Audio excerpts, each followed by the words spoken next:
জয় জগতগুৰু শ্ৰীমন্ত হবকৰ সমস্ত ভকত বান্ধৱৰ আই মাতৃসকলৰ শ্ৰীচৰণত প্ৰাতঃ প্ৰণাম জনাইছোঁ।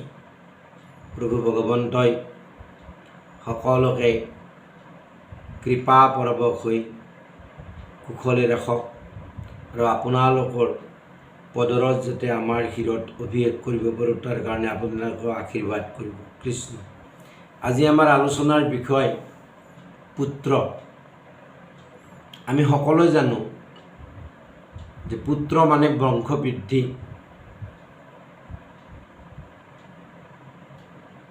এই জগতত পুৰুষ আৰু নাৰী যথা বিধিপত বিবাহ সম্পন্ন হোৱাৰ পিছত প্ৰথমতে পুত্ৰ প্ৰাপ্তিৰ কাৰণে কামনা কৰে।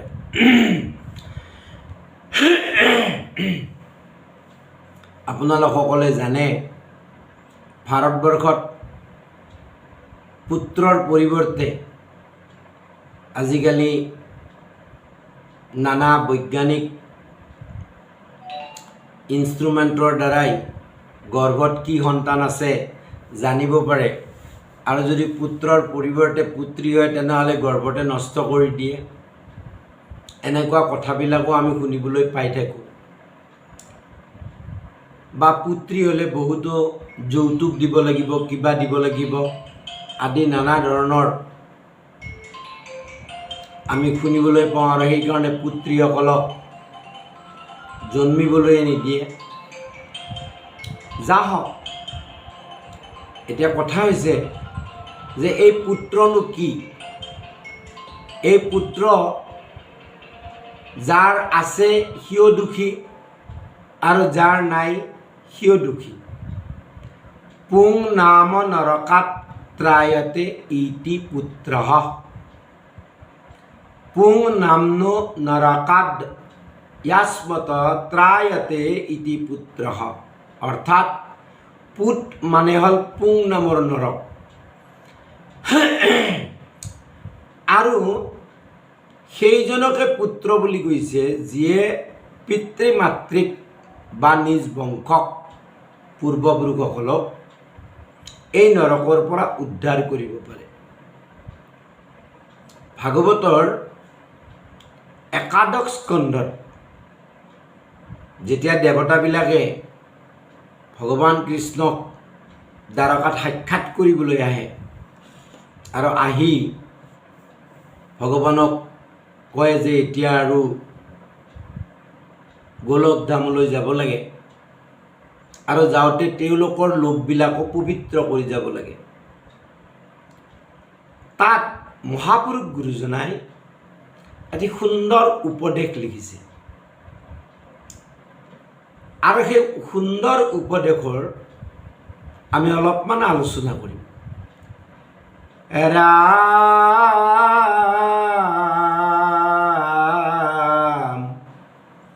পিতৃ মাতৃকুলে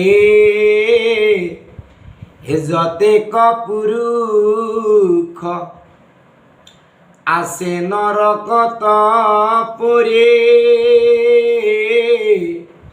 ঐত পুত্ৰে হৰি ভকতি কৰন্তে স্বৰ্গলোকে যাইল ৰি। পিতৃ মাতৃকুলত যিসকল পূৰ্বপুৰুষ নৰকত পৰি আছে সেইসকলেও যদি ইয়াত এজন পুত্ৰই যদি ভকতি কৰে তেন্তে স্বৰ্গলোকলৈ গতি কৰে। পুত্ৰসকলে হৰিভকতি কৰিলেহে পিতৃ মাতৃ সমন্বিতে কুলৰ যিমান পূৰ্বপুৰুষ নৰকত পৰি আছে নৰকৰ পৰা স্বৰ্গলোকলৈ লৰি যায়। আমি প্ৰহ্লাদ চৰিত্ৰত দেখা পাইছোঁ। ভগৱানে প্ৰহ্লাদক কৈছে, হে প্ৰহ্লাদ, তুমি যি ভকতি কৰিলা এই ভক্তিৰ জৰিয়তে 21 পুৰুষ উদ্ধাৰ কৰিলা। 21 পুৰুষ মানে পূৰ্বৰ 7 পুৰুষ আৰু পৰৱৰ্তী 14 পুৰুষ, এই 21 পুৰুষ তুমি উদ্ধাৰ কৰিলা।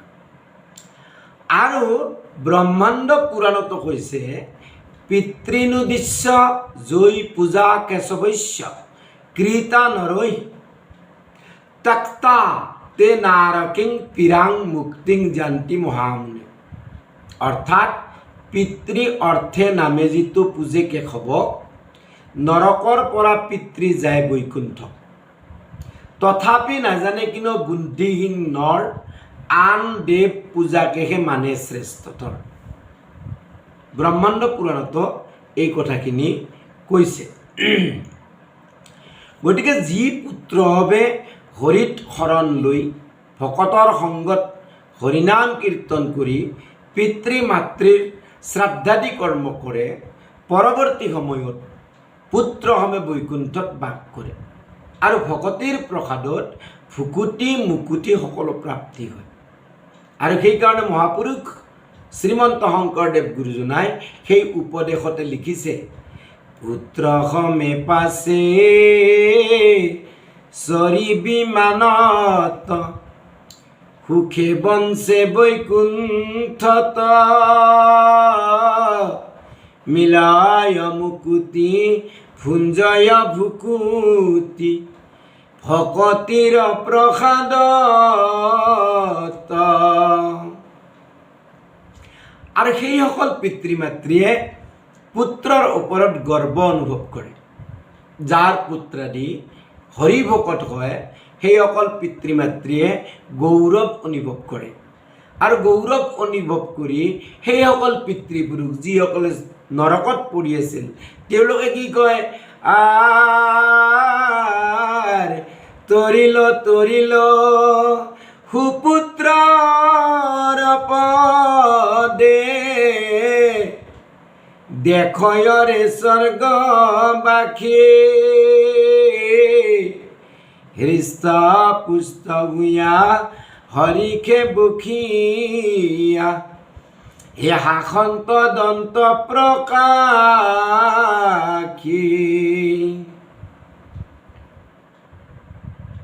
চাওক কেনে পুত্ৰ যদি হৰিভকত হয়, কেনে আনন্দ পিতৃ মাতৃৰ। ব্ৰহ্মাৰ পুত্ৰ চাৰিগিদ্ধ নাৰদ আদি যেতিয়া হৰিভকত দিছে ব্ৰহ্মাৰ আনন্দ।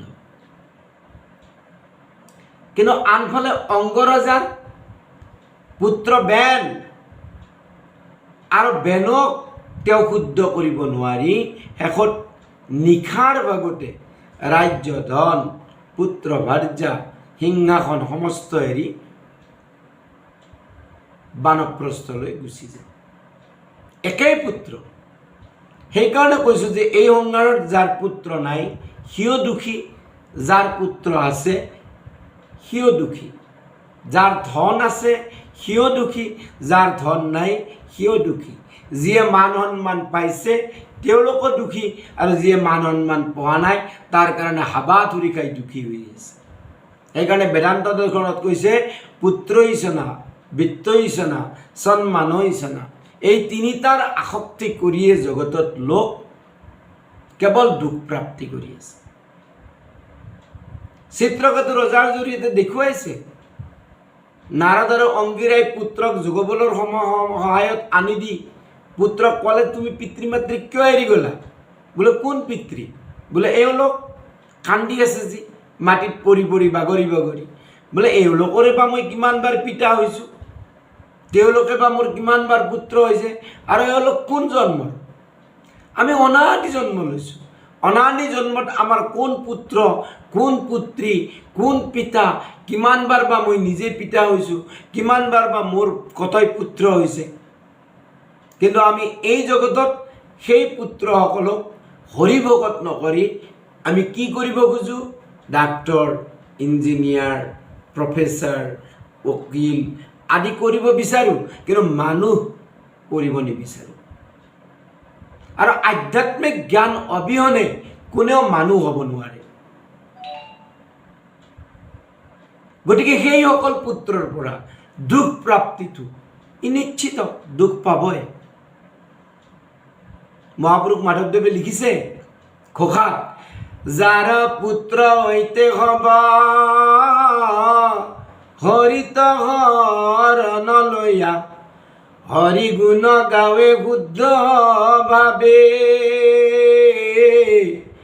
দুধি দুগ্ধ কৃত মধু নদীৰ জলক পিয়া পিতৃগণে ত্ৰিপিতিক পাৱে। হয়, ভাগৱতৰ দ্বিতীয় স্কন্ধত ব্ৰহ্মাই নাৰদক পুত্ৰ নাৰদক উপদেশ দিছে, ভগৱানৰ মহিমা বিস্তৃত বিৱৰণ কৰিছে, আৰু তাকে শুনি নাৰদৰ মূৰ ঘূৰি গৈছে।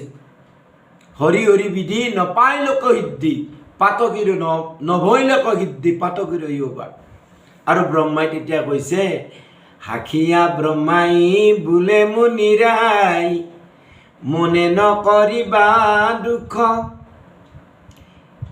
কৃষ্ণৰ কৃপাত সমস্ত লোকৰ সাক্ষাতে মিলিব সুখ। পুত্ৰক কৃষ্ণমুখী কৰিব বিচাৰিছে। ভগৱানে ব্ৰহ্মাক সৃষ্টি কৰিছে আৰু কি কৈছে বোলে, তপ তপ তপ তপস্যা কৰা। ব্ৰহ্মাই নাৰদক জ্ঞান দিলে, কৰ্দমক কৈছে তুমি সৃষ্টি কৰা, কিন্তু সৃষ্টি কৰাৰ আগতে ঈশ্বৰ ভজনা কৰা। ঈশ্বৰক ভজনা নকৰাকে তুমি সৃষ্টি নকৰিবা। সকলোতে ঋষভে নিজ 100 পুত্ৰক জ্ঞান প্ৰদান কৰিছে।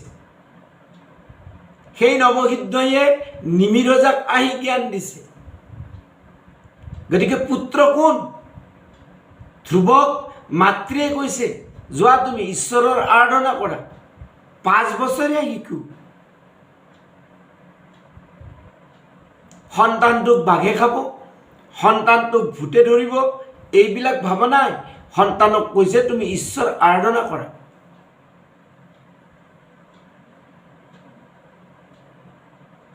সেইসকল মাতৃ। আৰু সেইকাৰণে ভাগৱতত যিসকল পিতৃ মাতৃয়ে নিজ পুত্ৰাদিক ঈশ্বৰত সমৰ্পিত নকৰে, তেওঁলোকক ৰাক্ষস ৰাক্ষসী বুলি কোৱাও বাক্য আছে ভাগৱতত।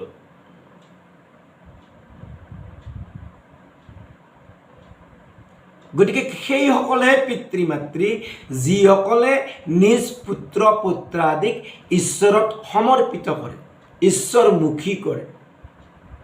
ডাক্তৰ কৰিব লাগে, ইঞ্জিনিয়াৰ কৰিব লাগে, প্ৰফেচাৰ উকিল হওক, পঢ়াত কোনো বাধা দিব নালাগে, কিন্তু হৰিভক্তি পৰায়ণ কৰিবও লাগে। তেতিয়া কি হ'ব বোলে, সেইসকল ডাক্তৰ ইঞ্জিনিয়াৰ উকিল প্ৰফেচাৰৰ দ্বাৰাই জগতৰ কল্যাণ হ'ব। আৰু হৰি বিমুখ হৈ হৰিভক্তি বিমুখ হোৱাসকলৰ দ্বাৰাই জগতৰ অকল্যাণ। আজি কি কৰাপশ্যন, ভ্ৰষ্টাচাৰী। পৰিণামস্বৰূপে কি হৈছে বোলে, পিতৃ মাতৃৰ নাম, পিতৃ মাতৃয়ে সেই পুত্ৰ পুত্ৰাদিৰ কাৰণে নিজকে গৰিহিত কৰ্ম কৰা যেন পায়। ধন সম্পদ হৈছে, বিল্ডিং হৈছে, ধন বহুত হৈছে, কিন্তু কি নাই বোলে, হৰি ভক্তি বিমুখ। ফলস্বৰূপে কি হয় বোলে, সেইসকল পিতৃ মাতৃ নৰকলৈ গমন কৰে।